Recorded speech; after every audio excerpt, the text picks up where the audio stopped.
నమస్తే, welcome to Abhinav Bharat. ముఖ్యంగా నిజామాబాద్లో పెద్ద మొత్తంలో క్రీడలు నిర్వహిస్తున్నారు. మరి క్రీడలకు ముఖ్యంగా విద్యార్థుల్లోని ప్రతిభ బయటపడుతుంది. దాంతోపాటు మానసిక శారీరకంగా వాళ్ళు యాక్టివ్గా ఉండడానికి ఇలాంటి గేమ్స్ ఎంతో తోడ్పడుతున్నాయని చెప్పొచ్చు. పెద్ద మొత్తంలో నిజామాబాద్ అర్బన్ సంబంధించినటువంటి అంతర్ పాఠశాలలకు సంబంధించి ఇక్కడ వాలీబాల్ కావచ్చు, ఖోఖో కావచ్చు, కబడ్డీ, బాస్కెట్బాల్, వాలీబాల్ లాంటివి మొత్తం జిల్లా వ్యాప్తంగా నగరంలో ఉన్నటువంటి పాఠశాలలు, ఇక్కడ ప్రైవేట్ ప్రభుత్వ పాఠశాలకు సంబంధించి పెద్ద మొత్తంలో గేమ్స్ అయితే నిర్వహిస్తున్నటువంటి సిచ్యువేషన్. ముఖ్యంగా మనం మాట్లాడాలి, ఏదైతే గేమ్స్ అనేగానే ప్రతి ఒక్కరికి గుర్తొచ్చి ఏదైనా గేమ్స్ ఆడాలంటే గ్రౌండ్ ఖచ్చితంగా బాగుంటేనే ఆ క్రీడలు అనేవి సజావుగా సాగుతాయి. మరి గ్రౌండ్ సరిగ్గా లేకపోతే ఎంత పెద్ద క్రీడలైనా అసలు ఆడడానికి అనువుగా లేకపోతే వాళ్ళ ప్రతిభ అనేది బయటకు కనిపించినటువంటి పరిస్థితిగా చెప్పచ్చు. మనం మాట్లాడదాం. ముఖ్యంగా నిజామాబాద్ సంబంధించి పెద్ద మొత్తంలో అసలు నిజామాబాద్ అంటేనే ఇటు రాష్ట్ర వ్యాప్తంగా కావచ్చు, దేశవ్యాప్తంగా పెద్ద పెద్ద గతంలో ఇక్కడ నుంచి ప్రతిభావంతులు బయట ప్రపంచానికి తెలిసినటువంటి సిచ్యువేషన్. మరి ఇట్లాంటి సమయంలో నిజామాబాద్లో అసలు గ్రౌండ్ లేకపోవడం చాలా ఇక్కడ క్రీడాకారులు ఆవేదన వ్యక్తం చేస్తున్నటువంటి సిచ్యువేషన్. ఈ పోటీలు అయితే జరుగుతున్నాయి కానీ నిజామాబాద్కి ఒకే ఒక్క గ్రౌండ్ ఉంది. ప్రస్తుతం ఈ గ్రౌండ్ అతి త్వరలో ఇది మరో కళా వేదిక కాబోతుంది. మరి అట్లాంటి సమయంలో క్రీడాకారులు ఆడాలంటే చాలా ఖర్చుతో కూడుకున్నాడు. బయట ఇక్కడ ఆడలేని పరిస్థితి. ఇక్కడ ఆడదామంటే మెయిన్ సెంటర్లో ఉన్న ఒకే ఒక్క గ్రౌండ్ కొన్ని రోజుల్లో కనుమరుగయ్యే అవకాశం ఉంది. మరి ఒకవైపు నాగారం దగ్గర ఒక స్టేడియం ఉన్నప్పటికీ, రాజారాం స్టేడియం, అంత దూరం వెళ్ళి ఆడడానికి చాలా దూరం అవుతుంది కాబట్టి ఆడలేని పరిస్థితి. మాట్లాడదాం దీనికి సంబంధించి జిల్లా ఒలింపిక్ అసోసియేషన్ సంబంధించినటువంటి మెంబర్స్ ఉన్నారు, మాట్లాడే ప్రయత్నం చేద్దాం. ఏంది ఇంత పెద్ద మొత్తంలో గేమ్స్ కండక్ట్ చేశారు, అసలు గేమ్స్ తీరు ఎట్లా ఉంది, ప్రభుత్వం నుంచి స్పందన ఎట్లా ఉంది, మీరు ఇంత పెద్దగా గ్రాండ్గా అయితే ఏర్పాటు చేశారు, 3 రోజుల పాటు జరిగినటువంటి ఈ కార్యక్రమం, అసలు దీని అంతా ఎట్లా చూస్తారు? ప్రభుత్వం తరఫున ఎలాంటి సహకారం లేదు నిజామాబాద్ జిల్లాలో. ఇది గత అర్బన్ స్పోర్ట్స్ మాత్రం గత 15 సంవత్సరాల నుంచి ఇప్పటి వరకు అర్బన్ క్రీడగా జరగలేదు. ఇది కేవలం మా సీనియర్ క్రీడాకారుడు, కబడ్డీ క్రీడాకారుడు మెమోరియల్ కొందరి దాన దత్తాలతో చేసిన క్రీడ ఇది. నిజామాబాద్లో మాత్రం ఎలాంటి సహకారం లేదు మిత్రమా. ఒకటే అభినయ్తో కబీనయ్ అన్నట్లు ఇప్పుడు మాకు స్టేడియం ఇవ్వకుంటే మాత్రం మేము పెద్ద ఎత్తున క్రీడా సంఘాలతో పెద్ద ఎత్తున ఆందోళన కార్యక్రమాలు కూడా రెడీ ఉన్నాం. నిన్ననే మా పిసిసి అధ్యక్షులు హామీ ఇచ్చారు, మీ గ్రౌండ్ మీకే ఉంటుంది, మేము స్టేడియం కట్టిపిస్తున్నామని చెప్పారు.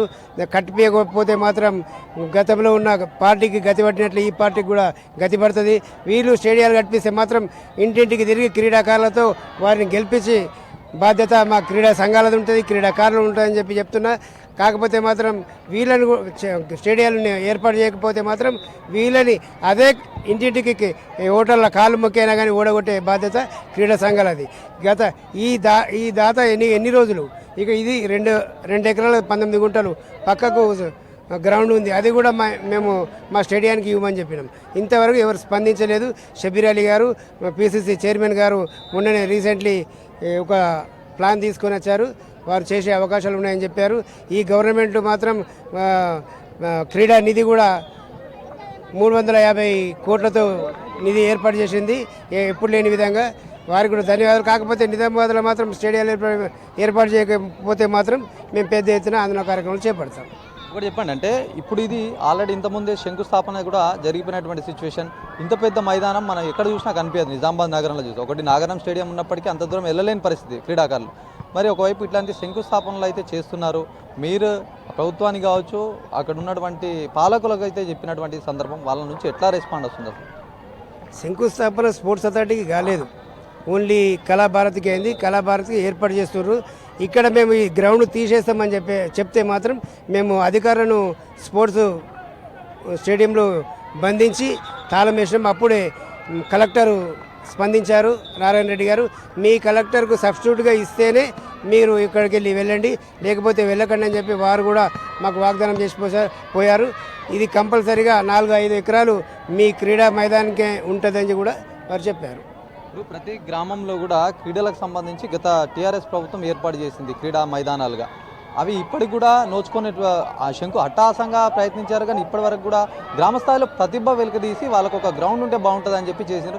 ఇప్పుడైతే మరుగున పడ్డది కదా ఇవన్నీ కూడా. అది కేవలం రాజకీయం చేశారు. ఎక్కడ కూడా క్రీడా ప్రాంగణాలు ఏర్పాటు చేయలేదు. నిజామాబాద్లో గత 35 సంవత్సరాల నుంచి ఒక కోచ్ కూడా లేడు. అప్పటి నుండి ఇక్కడ మాత్రం జాతీయ అంతర్జాతీయ స్థాయిలో క్రీడాకారులు ఉన్నారు. అర్జున అవార్డు గ్రహీతలు కూడా ఉన్నారు. కాబట్టి మీరు ఇప్పుడు మాత్రం చేయకపోతే మాత్రం చాలా తీవ్ర పరిణామాలు ఉంటాయని కూడా హెచ్చరిస్తున్నాం. ఏంది ఇప్పుడు మొత్తం కోచ్లు సైతం ఇక్కడ ఉన్న కోచ్లు కూడా లేరు. చాలా మట్టుకు సమస్యలు అయితే వేధిస్తున్నాయి. ఆడడానికి సిద్ధంగా ఉన్నారు క్రీడాకారులు, కానీ వాళ్ళకు ప్రోత్సహించే ఒకవైపు కోచెస్ లేరు. మరి గ్రౌండ్స్ లేకపోతే ఎట్లా ఉండబోతుంది వాళ్ళ పరిస్థితి? हिंदी में बोल।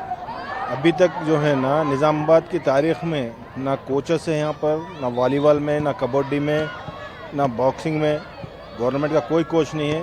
हमारे को बहुत ज़्यादा तकलीफ़ हो रही, लिहाजा हमारे को कोच होना और हमारे को प्लेग्राउंड होना ये बहुत ज़रूरी है। ये हमारे बच्चों ना एक ज़माने से कोशिश कर रहे हैं। ओलंपिक एसोसिएशन के वाइस प्रेसिडेंट, हमारे को बहुत ज़्यादा ज़रूरत है। इसका रिक्वायरमेंट हमारे को जो है गवर्नमेंट से हम जो है ना अपील कर रहे हैं। हमारे को ज़रूरी है हमारे को स्पोर्ट्स के लिए, और हमारे पास अच्छे अच्छे नेशनल लेवल के प्लेयर्स है तैयार हो रहे हैं। हमारे को ज़रूरी है स्पोर्ट्स में यहाँ पे कोचेस और ग्राउंड्स की बहुत सख्त ज़रूरत है। हमारी गवर्नमेंट से अपील है कि हमारे को जो है सो ग्राउंड की सख्त ज़रूरत है। हमारी रिक्वेस्ट है, पूरी करिए। పీటీల పరిస్థితి ఎట్లా ఉందో మాట్లాడడం. అసలు పీటీల గవర్నమెంట్ రిక్రూట్మెంట్ చేయక చాలా రోజులు అయిపోయింది. పీటీల పరిస్థితి ఎట్లా ఉంది అసలు? ఇప్పుడు ప్రైవేట్ పాఠశాలలోనే పీటీలుగా చేసుకుంటున్నారు, కానీ ప్రభుత్వ పాఠశాలలో మరింత రిక్రూట్ చేయాల్సినటువంటి అవసరం ఉంది. ఎన్ని రోజులుగా ఇది పెండింగ్లో ఉంది? అసలు మీ అభిప్రాయం ఏంటి దీనిపైన? నేను 2003లో నా బీపీఎడ్ అయిపోయింది. అప్పటి నుండి తూతూ మంత్రంగా ఒక 2-3 డిఎస్సీలు అయినాయి. అందులో ఒకటే మెగా డిఎస్సీ అని చెప్పేసి టీఆర్ఎస్ ప్రభుత్వంలో జరిగింది. దాని తర్వాత 1 పోస్టు 2 పోస్టులు 7 పోస్టులు అని చెప్పేసి ఇచ్చారు. మన ప్రతిసారి తెలంగాణ వచ్చిన తర్వాత నిరుద్యోగులకు ఉద్యోగాలు దొరుకుతాయని తెలంగాణ తెచ్చుకున్నాం. అయినా మనకు అరకొర వసతులు అన్ని స్కూళ్ళలో మ్యాక్సిమంగా నిజామాబాద్ డిస్టిక్లో తీసుకుంటే దగ్గర ఒక 200 పోస్టులు ఖాళీ ఉంటే దాంట్లో నింపింది వీళ్ళు ఏదో 16, 11, 9, 7 ఈ నంబర్ సింగిల్ డిజిట్లోనే ఉన్నాం. అందుకే ఇప్పుడు దగ్గర ఒకప్పుడు 2004లో 70 మంది పీఈటీలు ట్రైనింగ్ చేసి వచ్చేవాళ్ళు. ఇప్పుడు 2000 మంది నిరుద్యోగులు ఉన్నారు ట్రైన్ చేసి వచ్చిన వాళ్ళు. వాళ్ళకు కనీసం ఈ మెగా డిఎస్సీ నిర్వహించి ఈ నిరుద్యోగులకు ఉద్యోగాలు ఇవ్వాలని కోరుకుంటున్నాను. ఇప్పుడు పీటీలు అసలు ఎట్లా వాళ్ళ క్రీడల్ని ఎంకరేజ్ చేసే విధంగా, ప్రాక్టీస్ చేసే విధంగా చాలా వాళ్ళని షార్ప్ చేసే ప్రక్రియ అయితే ఉంటుంది. మరి ఇప్పుడు జిల్లాల నుంచి పెద్ద స్థాయిలో అంతర్జాతీయ స్థాయిలో వెళ్ళినటువంటి మన నిజామాబాద్ జిల్లాకి పీటీలని ఎప్పుడు రిక్రూట్ విధంగా మీరు ఏం చెప్తారు? అంటే రిక్రూట్మెంట్ చాలా రోజులుగా లేవు. రిక్రూట్మెంట్ పెంచడానికి మీరు ఏం చేస్తున్నారు? మీ సంఘం ఉంటుంది కదా, దాని తరపు నుంచి ఏమైనా ఉందా? పిల్లలను ఇప్పుడు మ్యాక్సిమంగా చూడండి సార్, ఇప్పుడు ఇంత పెద్ద టోర్నమెంట్ జరుగుతుంది. ఇంత పెద్ద టోర్నమెంట్లో ప్రైవేట్ స్కూల్సే ఎక్కువ మ్యాక్సిమంగా పార్టిసిపేట్ చేస్తున్నాయి. మన దగ్గర ఇప్పుడు డివైఎస్ ఇప్పుడు ఈ కలెక్టరేట్లో కోచ్లు అంటే ఆ కోచ్లు కూడా ఎవరు గవర్నమెంట్ కోచ్లు కాదు, ఏదో ప్రాతిపదికం ఏదైతే అవుట్ సోర్సింగ్ మీద వచ్చేసి క్రీడాకారులను చేస్తున్నారు. ఇప్పుడు ఉసాముద్దీన్ అయితే ఏంది, మన ఉసాముద్దీన్ వాళ్ళ పిల్లలు కూడా ఆయన ప్రైవేట్ సోర్సే. తను నిఖత్ జరీన్ తనది అక్కడి నుంచే వచ్చింది. హాకీ ఎండల సౌందర్య సుబ్బారావు సార్ ఉన్నప్పుడు తీసుకొచ్చారు, ఆయన కూడా అవుట్ సోర్సింగే. అందరూ మ్యాక్సిమంగా పర్ఫామ్ చేసేదంతా గూగుల్ సౌమ్య తనకు ఒక అవుట్ సోర్సింగే. వాళ్లకు గవర్నమెంట్ కనీసం ఒక గ్రౌండ్ ఇచ్చేసి వాళ్ళకి ఏదైనా గౌరవ వేతనం ఇచ్చేసి, నువ్వు ఇంత పెద్ద ప్లేయర్లను అంతర్జాతీయ ప్లేయర్లను ఇండియాకి ఈరోజు గూగుల్ సౌమ్య ఆడుతుంది. రెండు సార్లు వరల్డ్ ఛాంపియన్ నిఖత్ జరీన్ మన ఇండియా నిజామాబాద్ నుంచే, ఆయన అవుట్ సోర్సింగే తన కోచ్. ఇప్పుడు ఇలా చెప్పుకుంటూ పోతే మ్యాక్సిమం అవుట్ సోర్సింగ్ కోచెస్ ఉన్నాయి. వాళ్ళకి ఏదైనా వసతి కల్పించి ఒక స్టేడియం నిర్మించి వాళ్ళకు బాధ్యత ఇచ్చి ఈ స్పోర్ట్స్కి మీరు బాధ్యతగా ఉండండి, దీని నుంచి మీ ప్లేయర్లు మీరు ప్రొడ్యూస్ చేయండి అని చెప్పేసి ఏదో గౌరవ వేతనం ఇచ్చేసి వాళ్ళకు వసతులు కల్పిస్తే ఇంకా మంచి క్రీడాకారులు నిజామాబాద్ నుంచి ఇండియా భారతదేశానికి ఆడుతారని. ఏంది ఇంత పెద్ద మొత్తంలో జిల్లాలో అంతర్ సంబంధించి అంటే నగరానికి సంబంధించి చాలా స్కూళ్ళు పార్టిసిపేట్ చేస్తున్నాయి. ఎట్లా నిర్వహిస్తున్నారు? ఎలాంటి లోట్లు ఉన్నాయి? అసలు మీకు సపోర్ట్ అనేది లేకుండా మీరు సొంతగా చేస్తున్నటువంటి క్రమంగా చూడొచ్చు. ఎట్లా ఉంది మీకు? మేము ఈ టోర్నమెంట్ చేయాలని గత 2 నెలలుగా చాలా కష్టపడుతున్నాము. మేము ఒక కమిటీ వేసుకున్నాము ఒక 5 ద్వారా. దీనికి బొబ్బిల్ నర్సన్న గారి సారథ్యంలో బొబ్బిల్ నర్సన్న కన్వీనర్గా, అజ్మద్ అన్న ప్రెసిడెంట్గా, నేను సెక్రటరీ, ట్రెజర్గా మురళి గారు ఉన్నారు, హాకీ శ్రీను, నాగరాజు, సంతోష్, మేము 5-6 కలిసి ఈ టోర్నమెంట్ చేయాలా. నిజామాబాద్లో గత 13 సంవత్సరాల నుంచి ఇంత పెద్ద క్రీడా ప్రాంగణం ఉన్నప్పటికీ, ఇదే క్రీడా ప్రాంగణం నుంచి అర్జున అవార్డులు గ్రహీతలు ఉన్నప్పటికీ కూడా అర్బన్ పాఠశాలలో అసలు క్రీడలు లేవని చెప్పేసి మేము అందరం బాధపడుతూ క్రీడాకారులను ప్రోత్సహించాలా, క్రీడాకారులని డెవలప్ చేయాలా, ఈ రాష్ట్ర ప్రభుత్వం కూడా క్రీడలకు పెద్దపీట వేస్తున్నది కాబట్టి నిర్వహించాలని మేము అందరం కూడా ఒకతాటికి వచ్చి కొంతమంది దాతలని ఎంచుకొని వారి ద్వారా ఈ టోర్నమెంట్ నిర్వహించుకోవడం జరుగుతుంది. ఈ టోర్నమెంట్ మా సుబ్బారావు సార్ అని మా అందరికీ గురువు, జాతీయ స్థాయి కబడ్డీ క్రీడాకారుడు, సుదీర్ఘ కాలం పాటు వ్యాయామ ఉపాధ్యాయుడిగా, ఒక జర్నలిస్టుగా అన్ని క్రీడా సంఘాలకు సేవ చేసిన వ్యక్తి. ఆ సారు ఇటీవల చనిపోవడం జరిగింది కాబట్టి ఆయన పేరు మీద ఈ టోర్నమెంట్ నిర్వహించుకోవాలని మేము అందరం కూడా అనుకున్నాము. ఈ నగరంలో ఉన్నటువంటి ఒక 90 మంది వ్యాయామ ఉపాధ్యాయులు అందరం కలిసి కూర్చొని ఒక దానికి వచ్చి డిసైడ్ చేసుకొని అన్ని క్రీడా అంశాలు నిర్వహించాలా, ఎంత కష్టమైనప్పుడు కూడా అన్ని క్రీడా నిమిషాలు నిర్వహించుకోవాలని మేము కనుక్కొని ఈ టోర్నమెంట్ చేసుకోవడం జరుగుతుంది. ఈ టోర్నమెంట్కు సుమారుగా 40 పాఠశాలలు పాల్గొనడం జరిగింది. Kho kho, kabaddi, volleyball, basketball, handball, hockey సుమారుగా 2000 మంది క్రీడాకారులు ఈ పోటీలో పాల్గొన్నారు. మాకు కూడా చాలా ఆనందంగా ఉంది. ఇంత భారీ ఎత్తుగా ఈ టోర్నమెంట్ జరుగుతుందని కూడా మేము అనుకోలేము. కానీ మాకు ఈ టోర్నమెంట్ అనేది రాబోయే తరాల వాళ్ళకు కూడా ఈ టోర్నమెంట్ ఇలానే కండక్ట్ చేయాలని కోరుతున్నాము. ఈ టోర్నమెంట్ విజయవంతంగా జరుగుతుందని చెప్పేసి నేను అనుకుంటున్నాను. ఈ నెల 1వ తేదీన Nizamabad urban inter school tournament ప్రారంభమైంది. ఆ రోజు ప్రారంభోత్సవ కార్యక్రమానికి పిసిసి అధ్యక్షులు గౌరవనీయులు మహేష్ కుమార్ గౌడ్ గారు, స్థానిక ఎమ్మెల్యే గారైన ధన్పాల్ గుప్తా గారు, ఈ టోర్నమెంటును Olympic association general secretary Bobbili Narsaiah గారు కన్వీనర్గా, అజ్మత్ అండ్ ప్రశాంత్ వాళ్ళిద్దరి ఆధ్వర్యంలో మురళి, ఈ ముగ్గురు ప్రైవేట్ అసోసియేషన్ ద్వారా ఈ టోర్నమెంట్ కొనసాగుతుంది. దాదాపుగా ఈ టోర్నమెంట్లో 30 జట్ల వరకు పాల్గొనే అన్ని ఈవెంట్లలో మరి గత కొన్ని సంవత్సరాల నుండి అప్పుడు స్వర్గీయ సుబ్బారావు గారు మెమోరియల్ ఈ టోర్నమెంట్ నిర్వహిస్తున్నారు. వారు ఉన్నప్పుడు రెగ్యులర్గా టోర్నమెంట్ జరిగేది. మరి మనం ఆలోచించినట్టయితే ఇప్పుడు మొత్తం జిల్లా వైజ్గా అంటే తెలంగాణ రాష్ట్ర వైజ్ చూసినట్టయితే ఇప్పుడు మనకున్న దాదాపుగా 33-34 మండలాలలో తక్కువ అంటే 10 నుంచి 12 మండలాలే కండక్ట్ చేస్తున్నారు టోర్నమెంట్. ఎందుకంటే నిధులు లేవు. మండల టోర్నమెంట్ స్పోర్ట్స్ కండక్ట్ చేయాలంటే సుమారు 1,00,00,000-1,50,000తో తక్కువగా ఖర్చు అవుతుంది. మరి ప్రభుత్వం నుండి కూడా ఈ ప్రభుత్వం ఏర్పడిన తర్వాత అనౌన్స్ చేశారు, మండల టోర్నమెంట్కు ₹1,00,000, జోనల్కు 2 లక్షలు, జిల్లాకు 3 లక్షలు ఇస్తామని అనౌన్స్ చేశారు. మరి ఇంతవరకు కూడా నిధులు రిలీజ్ కాలేదు. అది తొందరగా వచ్చినట్టయితే టోర్నమెంట్ చేయడానికి చాలా ఆస్కారం ఉంటుంది. ముఖ్యంగా నిధులు అనేవి లేనప్పుడు ఇప్పుడు మేమే అంటే వ్యాయామ ఉపాధ్యాయులు ఒక టీంగా ఏర్పడి దాతల దగ్గర కలెక్ట్ చేసి ప్రైజెస్ తీసుకొచ్చి పిల్లలకి ఎంకరేజ్మెంట్ కింద టోర్నమెంట్ కండక్ట్ చేస్తున్నాం. కానీ ఇది నిధులు అనేవారు లేనప్పుడు కూడా ఇబ్బందికరంగా జరుగుతుంది. ఇది భవిష్యత్తులో ప్రభుత్వము మరి రేవంత్ రెడ్డి గారు కూడా యంగ్ ఇండియా అంటున్నారు. మన తెలంగాణలో అభివృద్ధి దేశంలో మన క్రీడలలో కూడా ఒలింపిక్స్లో కూడా తెలంగాణ క్రీడాకారులు ఎక్కువ మంది పార్టిసిపేట్ కావాలనే ఉద్దేశంతో స్పోర్ట్స్ యూనివర్సిటీ కూడా మొదలుపెట్టారు. చాలా సంతోషం.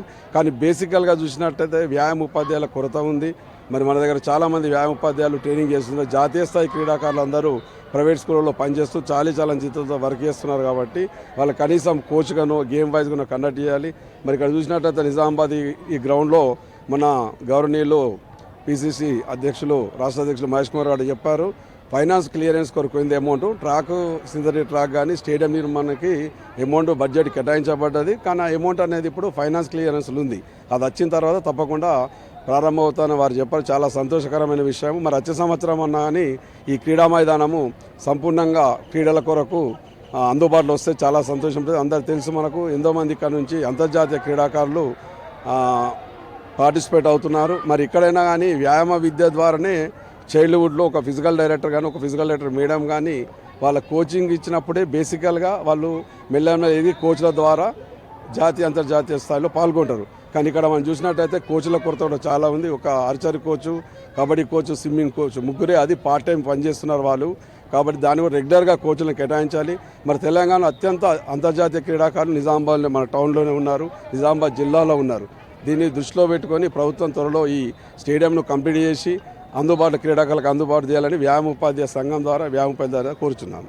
అందరికీ నమస్కారం. ఈరోజు సుబ్బారావు గారి టోర్నమెంట్స్ లాగా మేము పార్టిసిపేట్ చేసినాం. మేము డైలీ స్కూల్లో ప్రాక్టీస్ చేస్తూ ఇక్కడ వచ్చి మేము పార్టిసిపేట్ చేసి విన్ అయినాం. మాలాగానే అన్ని స్కూల్స్ కూడా అర్బన్లో ఎన్ని స్కూల్స్ ఉన్నాయో అలా పార్టిసిపేట్ చేస్తూ మాతో అన్ని పోటీల్లో ప్రతి ప్రతి డిస్టిక్లో ఎవరైనా సరే అన్ని అర్బన్ ఏరియా వాళ్ళు వచ్చి మాతో గేమ్స్ ఆడాలి, ఇలానే అందరు మంచి పోటీల్లో పాల్గొనాలని కోరుకుంటున్నాను. మరి ఇలాంటి టోర్నమెంట్స్ ఎన్నో జరగాలని మా స్కూల్ తరఫున కోరుకుంటున్నాం. విజయోత్సవంలో విద్యార్థులు ఇప్పుడే గెలిచినటువంటి అంశం మాట్లాడదు, ఎట్లా అనిపిస్తుంది మీకు ఈ గేమ్స్? చాలా ఆనందంగా అనిపిస్తుంది. ఈ గేమ్స్ ఇలా పెట్టడం వల్ల విద్యార్థులు ఎంతో ఆరోగ్యంగా ఉత్సాహంగా మంచిగా ఆడుతున్నారు. అందరు ఫిట్గా ఉంటారు, అందరు హ్యాపీగా ఉంటారు గెలిస్తే. డైలీ చదువుకుంటారు మీరు, కొద్దిగా బ్రేక్ వస్తే ఇంకా ఆడాలి అని ఉంటారు. ఇట్లాంటి ఆటలు అంటే ఇప్పుడు మొత్తం నిజామాబాద్ మొత్తం అన్ని స్కూల్ కూడా ఇక్కడ పార్టిసిపేట్ చేస్తున్నాయి. విన్ అయ్యారా మీరు? అవును, మేము విన్ అయ్యాం. ఏ గేమ్ ఆడారు? కబడ్డీ ఫైనల్స్కి వెళ్ళాం మేము. ఇప్పుడు ఆడితే మేము ట్రాఫీ విన్ అవుతాం. సో ఇలా విన్ కావాలని మేము కోరుకుంటున్నాం. అంటే ఇప్పుడు మీరు ఇంకా పైకి అంటే నేషనల్ లెవెల్లో, స్టేట్ నేషనల్ లెవెల్లో వెళ్ళాలని మీకు అట్లాంటి ఇంట్రెస్ట్ ఉందా? అవును, ఉంది. మాకు అలా వెళ్ళడం వల్ల మా స్కూల్ బాగుంటుంది, మళ్ళీ మా జిల్లా పైకి వస్తుంది. ప్రాక్టీస్ చేస్తారా మరి? ఇప్పుడు మీరు స్టేట్ లెవెల్లో వెళ్ళాలి, నేషనల్ లెవెల్ ప్రాక్టీస్ అయితే చాలా మెయిన్, అది చేస్తున్నారు? మాకు రోజు ప్రాక్టీస్ ఉంటుంది స్కూల్లో. స్టడీతో పాటు స్కూల్లో గేమ్స్ కూడా ప్రాక్టీస్ ఉంటుంది మాకు. ప్రతి గేమ్ ఆడతాం మేము. ఇప్పుడు ఈ నిజామాబాద్ జిల్లా అంటే మొత్తం నేషనల్ లెవెల్లో ఫేమస్గా అయింది. ఇక్కడ నుంచి చాలామంది వెళ్ళారు, నిఖిత్ జరీన్ అని బాక్సింగ్ ఛాంపియన్, ఇట్లా గుగులత్ సౌమ్య, ఇట్లా చాలామంది వెళ్ళారు. మీరు కూడా అట్లా ఫ్యూచర్లో ఏమన్నా ఉన్నదా మీ అంబిషన్? తప్పకుండా ఉంటాయి, వెళ్తాం కూడా. మాకు కాన్ఫిడెన్స్ ఉంది, మేము వెళ్తామని. ట్రై. ఏమనిపిస్తుంది మొత్తం జిల్లాలో దాదాపు నిజామాబాద్ నుంచి చాలా స్కూల్ 30-40 స్కూల్స్ కూడా పార్టిసిపేట్ చేసినాయి. ఎట్లా జరుగుతున్నాయి క్రీడలు? మొత్తం ఓవరాల్గా ఏమనిపిస్తుంది ఈ క్రీడలకు సంబంధించి మీరు ఏం చెప్తారు? మొదటగా అభినవ భారత్ ఛానల్కు ప్రత్యేకంగా ఈ అర్బన్ టోర్నమెంట్ పక్షాన ధన్యవాదాలు తెలియజేస్తున్నాం. ఈ టోర్నమెంట్ అనేది గత 5 రోజులుగా నిర్వహించడం జరుగుతుంది. ఈ స్మారక టోర్నమెంట్ అనేది ఒక జర్నలిస్ట్తో పాటు ఒక క్రీడాకారుడైన ఒక కోచ్ అనేక హోదా నిర్వహించిన సుబ్బారావు సార్ క్రీడా పోటీల్లో ప్రతి నిజామాబాద్ అర్బన్ నుంచి దగ్గర 50 టీంలు, 50 స్కూళ్ళ టీంలు క్రీడాకారులు పాల్గొన్నారు. వివిధ రకాల క్రీడా స్ఫూర్తితో విద్యార్థులు ఎంతో ఉల్లాసంగా కొనసాగుతున్నారు. కాబట్టి ఈ క్రీడలో పాల్గొన్న ప్రతి స్కూల్ విద్యార్థులతో పాటు ప్రతి ఒక్క క్రీడాకారులకు, మళ్ళా పీడీలకు, పీటీలకు ప్రత్యేకంగా ఎక్స్ట్రాగా ఇంకా అదనంగా ఒకరోజు ఎక్స్టెన్షన్ చేసిన డిఓ సార్ గారికి ప్రత్యేకంగా ధన్యవాదాలు తెలియజేస్తున్నాం పక్షాన, ఈ క్రీడా స్ఫూర్తి పక్షాన. దాంతోపాటు ప్రతి విద్యార్థి గెలుపు ఓటమి అనేది సహజం. ఓటమిని పాల్గొన్నామని చెప్పి నిరాశ పడద్దు. గెలుపు అనేది సహజం ప్రతి ఒక్కరు. కాబట్టి ప్రతి ఓటమైనా గెలుపైనా అందరికీ ఒకటే. విద్యార్థులు ప్రతి ఒక్కరు హ్యాపీ, సంతోషంగా ఉండాలని మనస్ఫూర్తిగా కోరుకుంటున్నాం. ఉన్నత స్థాయిలో క్రీడలలో ప్రతి విద్యార్థి పాల్గొనాలని మనస్ఫూర్తిగా కోరుకుంటున్నాం.